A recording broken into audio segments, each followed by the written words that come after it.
Right. Welcome to number 5 out of 5. Please welcome Chief French. Chief French, thank you so much. Um, this is you're you're the fifth person in our series of military recruiters, and today we're going to talk about the Coast Guard. So we really appreciate your time, and it should be Coast Guard. I forgot your T there. There we go. So um, I think this one actually is most interesting to me. I think a lot of people don't know as much as they should know about the Coast Guard, so I really appreciate your time. It's going to be very helpful. So, can you just tell us a little bit about what makes the Coast Guard different from other branches of the military? Sure. Primarily, our mission set is vastly different than a lot of the Department of Defense counterparts. Um, we are primarily a search and rescue operation. That is like our number one mission. And second to that, it's going to be maritime law enforcement. None of the other branches do actual law enforcement. So anytime people are trying to smuggle drugs or other people into the country, anything like that, we're there trying to intercept that. We're the only branch that does that. And we even go on Navy vessels and do law enforcement for them because we're the only ones with the authority to do that. We also protect the marine resources, so making sure people aren't overfishing areas or polluting. We deal with ice breaking, ice operations, and navigation, keep all of the commercial vessel traffic at sea safe. So it's very widely varied and very busy. We don't do as much practicing to do our job. We do our job all the time. That's a nice point. So, I guess, and you kind of discussed this a little bit, but what specific careers does the Coast Guard have to? We have 21 different ratings. A lot of the ratings have shared similarities with the Navy because we are a military uh, float service. So they have people that drive boats. We have people that drive boats. We have people that fix boats. It's actually what I do. I'm a machinery technician. We do have more broad responsibilities within smaller ratings than the Navy would have. For example, they're going to have like 5 different kinds of mechanics. We don't have that. We just have one kind. We have machinery technicians, and we fix anything that's mechanical. So a lot of your responsibilities within the Coast Guard may fall into what your specific unit that you're at is, and less to do with your precise rating. Uh, so that makes for a really interesting career for sure. You could go from working on, as like a mechanic like I am, small engines that are no bigger than the size that go in a delivery truck to engines that are the size of a school bus. Uh, and you got to learn everything in between that. But then I might also go do law enforcement and search and rescue and be a part of helo operations even. So it's very broad type of work that you're doing, regardless of what your main job classification is. That being said, if there's a civilian application of some kind, there's a military application of it. So we have pay and personnel people, we have parts and supply people, we have chefs, we have our aviators. We focus on a lot of that aviation and law enforcement and operational stuff, but we have an entire large section of our workforce that is support staff, and they all are really important to us accomplishing our mission. So there's essentially, if you can think of something you want to do, there's probably a job for you in the Coast Guard.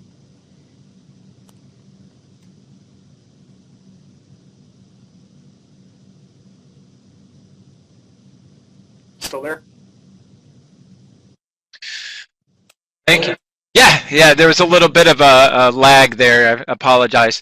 Um, so that's actually pretty awesome. I mean, if it's kind of broad like that. I mean, if students are thinking about careers outside of the military eventually, then the more you cover, the better off you are. So, which also feeds to your resume. Um, So one thing that might be different, I'm kind of curious, is it possible to choose one's job before? That is where we diverge from the other branches by a lot. Um, Only in a few instances do you get to choose what you want to do before you ship out for the Coast Guard. But in all instances, you always choose what you want to do. We don't ever force anybody to do a job that they don't want to do because it's the only thing available, or we think you're the right fit for it, or whatever. If you can qualify with a test score, or if there's other special requirements, which there are for certain jobs, you can do whatever you want in the Coast Guard. There is no restriction based on service needs or your gender or anything like that. So if you want to jump out of helicopters and you got the test score, jump out of helicopters. If you want to do marine science technician, work with protecting the environment and saving sea turtles and stuff, you got the test score, you can do it. The way that the Coast Guard works is you sign up, go to basic training, and then you're going to go to your first unit as what we call a non-rate. So non-rated, you haven't gone to your specialty school yet. And you're going to do basically an internship, paid internship. You're working full-time, but you're learning on the job, and you're learning on the job supporting the Coast Guard's missions. Usually that's at a Coast Guard station or on a Coast Guard cutter. And so you'll be doing search and rescue, law enforcement, the whole thing. Once you've been there for at least 4 months, then you can put your name on the waiting list for whatever it is that you decide that you want to do, as long as you have the qualifying score and meet any other additional requirements that they might have. Example of additional requirements would be for the aviation survival technician, the guys who jump out of helicopters. You have to meet all of those physical requirements. It's more than just a test score. On the other side of that, for our public affairs specialists, you have to submit writing samples to be accepted into that program. It's a pretty competitive journalism program. So you can't just have the test score, you also need to provide other achievements to be able to get picked up for that. But essentially, once you've decided on your job, you put your name on the list for whatever job it is that you want to do, and then you're going to have to go through a waiting period while you continue working as a non-rate before you actually go to that school and become that rating. The instances where you get the guaranteed school, as we call them, before you go to basic training is usually for ratings that we consider critical, meaning they're understaffed. Those also generally have a bonus attached to them, and for the most part, they've been the same couple of ratings for about 10 years now. We always critically need culinary specialists. Our culinary program is one of the absolute best in the world, really. I mean, not just in the Coast Guard. And we lose those guys. Like, we train them, they get trained really, really well, and then they get out and they open their own restaurants. They do fellowships in the rating where they go to Johnson & Wales, Culinary Institute of America, and they do some very fancy stuff. It's not, heat up a can of beans. We're having really, really, really good food at our units. And so we struggle to retain them because we train them well, and then they go and want to do their own thing and have fun. So we lose them a lot, unfortunately, but it's a really awesome job. And if you love to cook, it's a great place for you to be. We also really critically need electronics technicians. And unfortunately, we lose them a lot because we give them really high-quality training, and they can make a lot of money in the civilian world, and they go do so. And so we're constantly on the hunt for more electronics technicians. That particular rating, you're working with fiber optics, circuit cards, in-demand skills. So it's a great opportunity if you qualify and that's something that you want to do. Awesome.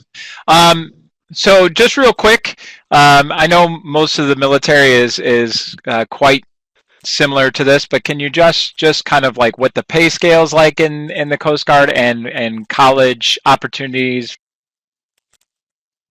Sure. They actually just did a little bit of an update to the college benefits, so that's a great question, and we'll go over that in just a second. But with regard to the pay scale, it's exactly the same as the other branches. Where we differ a little bit is when you graduate from basic training, you automatically advance from E1 to E2. A lot of the other branches don't do that. You'll be in E1 or E2 or even in E3 for a very long time. you automatically advance to E2 for us if you have certain skill sets or certain achievements or enough college credits. You may come in directly as an E3, even through basic training. Great example is if you're an Eagle Scout. If you're an Eagle Scout, you'll come in as an E3 immediately, and you'll be an E3 all through basic and graduate. So you'll make more money and be a little further along in your career because you chose to do that. College credits, if you have at least 30 college credits, we can up your pay grade as well. And essentially, you're going to be an E3 until you graduate from your school. So if you were to have enough college credits or be an Eagle Scout and you chose one of those critical schools, you could actually make it all the way up to being in E4 on the pay scale within about 6 months of joining the Coast Guard, which is really pretty fast. All the other benefits and pay and everything like that is the same across the board as any other DoD branch. We have the same pay scale and the same entitlements essentially for housing allowance and as far as our medical coverage and all that kind of stuff goes. For college benefits, they have upped our tuition assistance to $3,750 a year. So tuition assistance is something that all active duty and reservists now members are eligible for, and it's free money to go to school. They just give you $37.50 a year, and you can take 2 classes at a time online or at night at a brick and mortar if that's available to you wherever you're stationed, and pursue your degree. In addition to that, we have the post 9/11 GI Bill, just like all the other branches, and you can either, do your active duty time and use tuition assistance and not touch your GI Bill. I'll probably get an associate's degree out of it before you finish your 4 years. Get out after 4 years and then use your GI Bill. And the GI Bill usually actually roughly covers about 5 years of schooling. It's advertised as a 4-year scholarship, but what I've kind of noticed over the years, knowing people that have used it, is the way that the school year is structured. You can actually squeeze about 5 years out of it. So if you were to do a 5-year master's program, you could get that completely covered, which is pretty awesome. One additional thing that we just started doing, like February, I think, so very, very recently, is we're actually offering a 2-year enlistment program. So you can just join the Coast Guard for 2 years on active duty, and you'll get 80% of your GI Bill, and you can go from active duty directly into the reserves and start going to college. That's great for a lot of people that are on the fence about whether they want to do a whole 4 years right after high school. 2 years is short. It's really, really short. Most kids will only be 19, 20 years old. They'll already have military experience, and then they'll have that benefit. The extension options off of that are that you could do 3 years instead of 2, and you get your full 100% GI Bill benefit. Or you could keep going. Like if you decide you like it, we're not going to throw you out. So you could just keep going and preserve your GI Bill and use it when you want. A couple of things about the GI Bill, just cover it really quickly.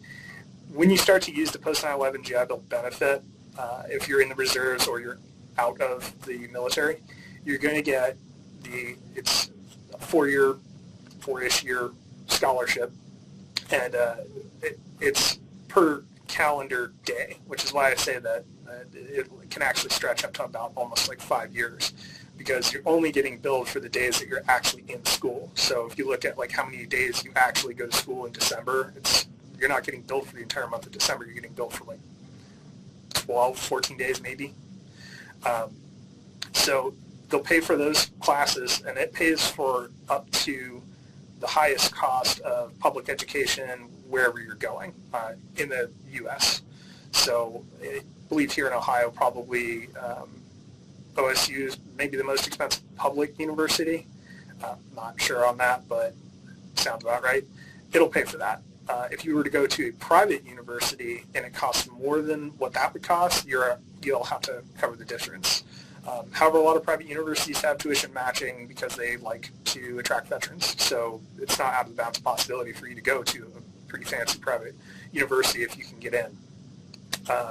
While you're going to school, they're going to pay you a housing allowance.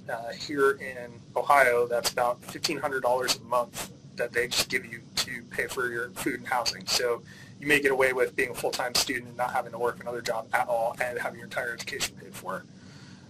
They also give you $1,000 a year for books, which is very helpful if anybody's ever bought any college textbooks. They're inordinately expensive. Um, so yeah, that's kind of education benefits in a nutshell.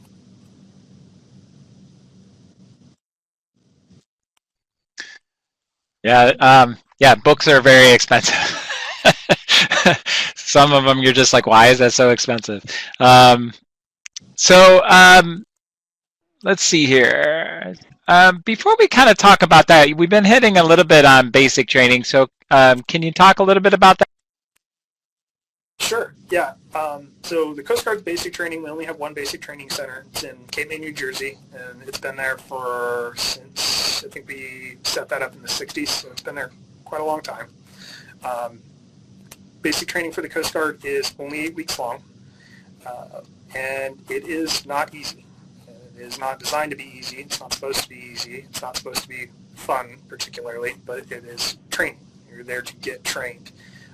The reason it's one of the many reasons it's difficult, but only 8 weeks is when you graduate from basic training and you show up to your first unit, your station, or your boat, they're going to expect you to already essentially know how to do your job because they taught it to you in basic training. We're the only branch that pumps out recruits after 8 weeks that are capable of operating, of going and working immediately. It's usually after probably a couple months after somebody completes basic training, I think they tend to look back on it and go, yeah, that was worth it. And that's why they taught me that. That makes sense now. The curriculum is not just physical training. I mean, you see a lot of that on YouTube and on the news or whatever. It's always people marching and shouting and doing push-ups, and that is a large component of it. But Coast Guard basic training is heavily academic. You're going to spend probably 6 hours a day every day in the classroom. It is broken up into really manageable chunks. We only ever, and it's kind of a Coast Guard-wide, and I think probably military-wide way that we tend to train is 45 minutes of instruction at a time max, because your brain sort of stops processing information if it gets a little too long and you don't get a break of some sort. So it is about 6 hours a day in 45-minute chunks, and it covers everything you need to know about being in the Coast Guard. And it is a lot of information, but it works, and it works really, really well. There are some things that you do that aren't fun and interesting, and kind of part of the reason why people join the Coast Guard. Things like learning how to fight fires and do emergency medical technician type things, navigation, knot tying, basic seamanship stuff. We go to the range and fire personal defensive weapons. There's a lot to it, but it is necessary and difficult and worth it, I would say.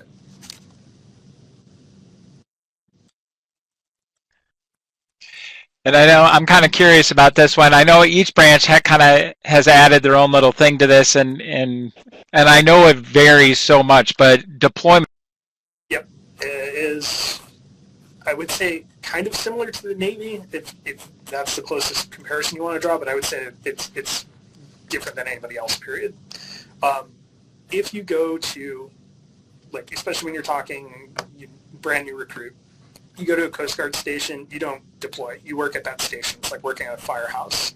And they work what we call port and starboard. And what that looks like is you would work 2 days on, 2 days off, and then every other weekend. So your every other weekend is a long weekend.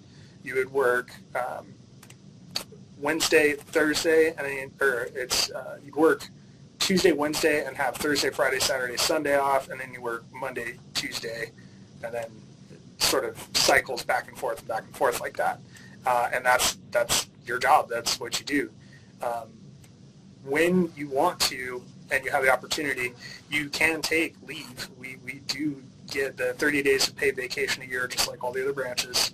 And once you've done what you need to do as far as what we call getting qualified, which is learning to do your job at your new unit and becoming proficient at it, you're certainly allowed to take leave.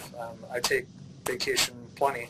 You can take 10, 12, 15 days off at a time if you have the leave balance to do so.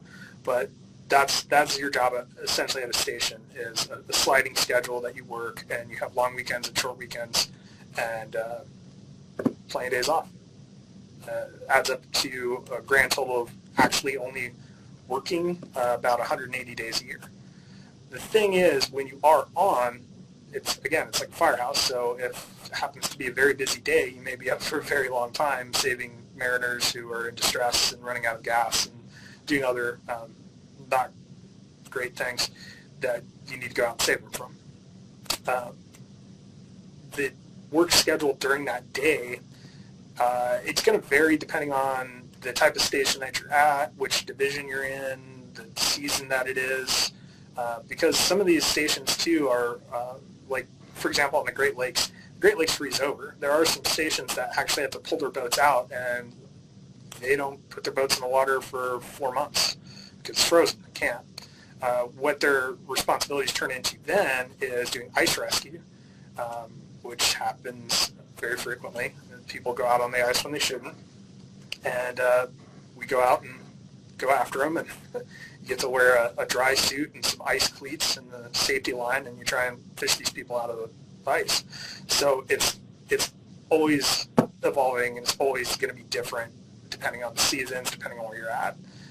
But the standard work week is always going to be that port and starboard shift. Now, if you go to a Coast Guard cutter, a Coast Guard cutter is a vessel 65 feet and longer. The average size of them are 210 to 270 foot. I think we have the most of those currently. All Coast Guard cutters are going to be underway 180 days a year. However, that's going to be cut up very differently depending on the size of the vessel. If you were to go to an 87-foot patrol boat, you're going to be underway 2 to 3 weeks at a time max, a lot of times even just 10 days, and then you're going to be back in for sort of an equal amount of time, and then once every 6 months you're going to take an entire month off for rest, refit, and repair. If you were to go to one of our 420-foot national security cutters, those are going to be underway 90 to 100 days at a time, and then back in port 90 to 100 days at a time. So you'll be out doing whatever patrol you need to do that mission, come back, and you'll be tied up in your home port for that 90 to 100 days while you do refit, repair, and everything like that. Bigger the boat, more repairs it needs, more complex the systems are, etc. with that. Largest boats that we have are our Antarctic icebreakers, and they're the only ones that are going to do 6-month deployments because that's how long it takes to accomplish that mission. Beyond that, the only way that you're deploying with the Coast Guard is if you sign up for it specifically. We have a large contingent over in Bahrain, and that is all voluntary. If you want to do that, you sign up, you go through training, and you'll be over there for a year. But it's all voluntary. Nobody ever gets voluntold, as we say, to go there. With the deployments for our Coast Guard cutters, our patrols, the mission is going to be, again, totally variable depending on where the Coast Guard cutter is in the U.S.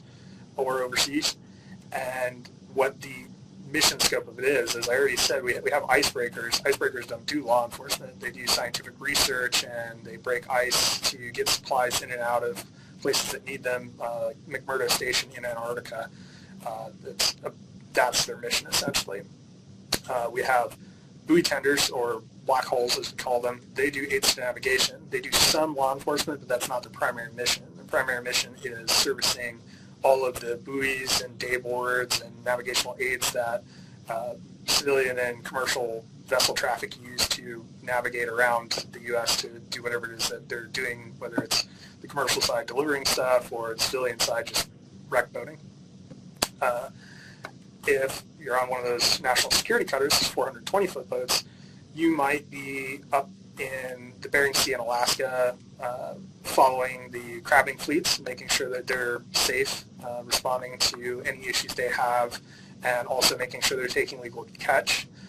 You may be down off the coast of Costa Rica doing drug interdiction. You may end up across the South Pacific working with like the Malaysian Coast Guard or the Malaysian Navy doing joint force operations for training and things like that. I actually spent 6 years on Coast Guard cutters, and I was able to actually circumnavigate the entire globe on one patrol. And I've been to every continent and most of the oceans that you can actually get into on a Coast Guard cutter, and it's been a really awesome experience to get to do all these varied missions and work with other countries and just see the world.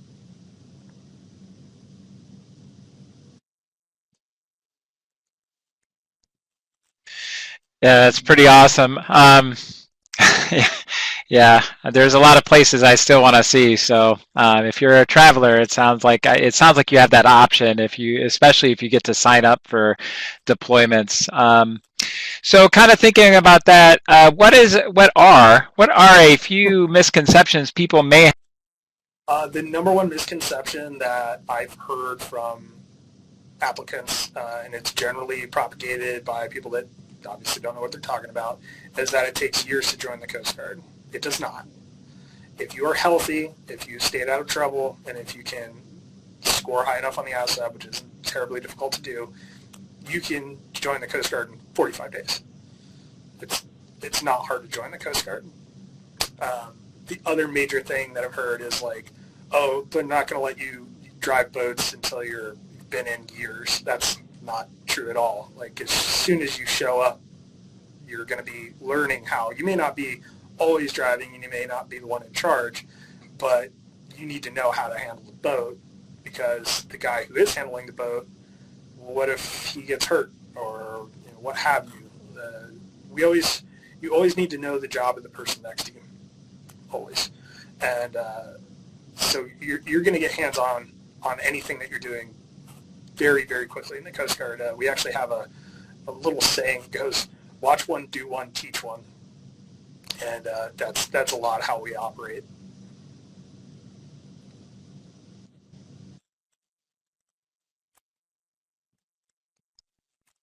And then kind of just thinking about the military in general, and then specifically the Coast Guard, what advice do you have for a student that's coming out of high?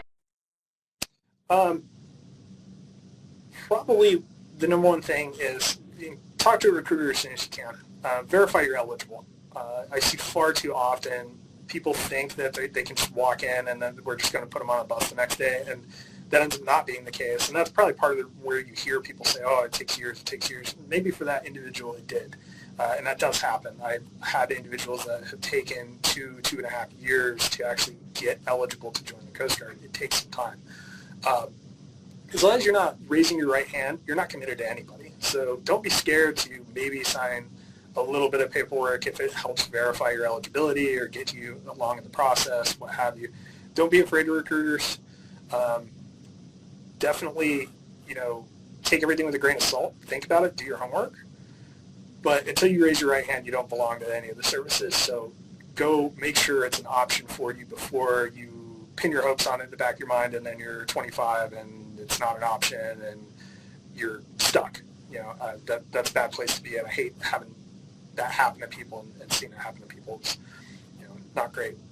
The other thing you need to do when you're considering shopping branches or shopping the military, looking at what you want to do, is really try to ask yourself, what do you want to do? What do you see yourself doing? You want to be a doctor, a surgeon? The Coast Guard's not the branch for that.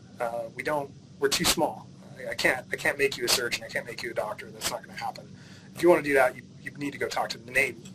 They're the ones that are going to do that. The Navy and the Army are going to be able to make you a doctor. Coast Guard is not. You want to be an engineer, we can definitely make you an engineer. We can make that happen. That is an option. But do you want to be a civil engineer? We don't need civil engineers. We're naval engineers. If you want to be an aeronautical engineer, us or the Air Force, take tests too. Like I'm not sure how it works, but I assume Virtual Academy probably are not doing online ASVAB testing or anything like that. But if you have the opportunity to take the ASVAB test, just go take it. Just go and get it done. See where you land on it, because it's actually a pretty helpful tool to figure out what you're good at. Because there's what you want to do, and then there's what you're capable of as well. And that reality check does hurt a little bit, but you know, if you want to be an engineer but you suck at math, maybe you're not going to be an engineer. It happens.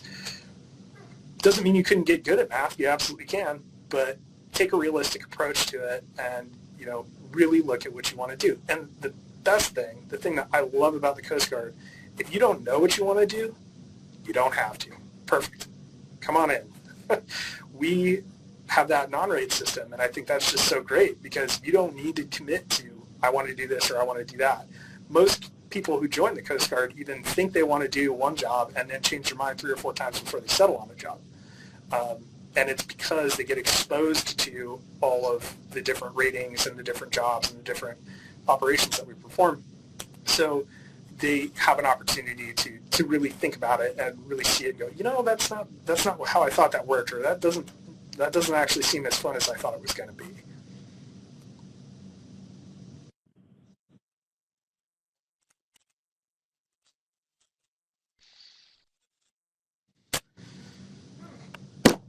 Stay safe. For anybody?